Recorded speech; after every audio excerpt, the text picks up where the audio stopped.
ఏం చేస్తాను వసంత? మెంతుల పొడి ఇంత ఎన్ని గ్రాములు? 100 గ్రాములు. ఇది మన వాళ్ళే చెక్కలకు అట్లా పట్టియాలా అంత? చెక్కలకు మొత్తంగా పెట్టేయాలి.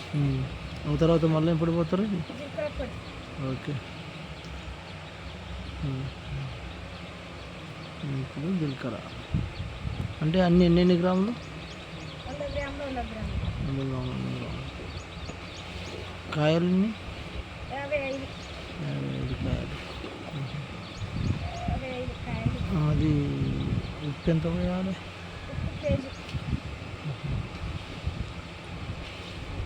కేజీ వేయాలా?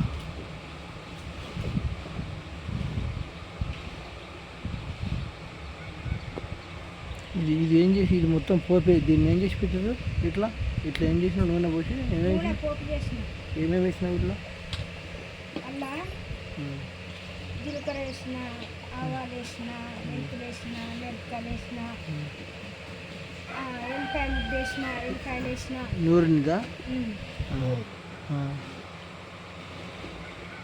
పోపు వేసి అడగెట్టిన. చల్లారినాక చక్కెరలో కలిపి. ఇప్పుడు ఉప్పు ఎంత వేయాలి? ఉప్పు కేజీ వేయాలి. ఓకే. అయితే అంతా కలిపి జాడలోకి ఎత్తాను. అంత కలిపి కారం ఎంత కలిపి కారం కలిపి జాడలోకి ఎత్తుకోవాలి. ఎన్ని రోజులు ఆగుతుంది? ఎన్ని రోజులైనా అవుతుంది. సంవత్సరాలకు. ఓకే. మంచిగా ఉంటుందా పచ్చడి? మంచిగా ఉంటుందా?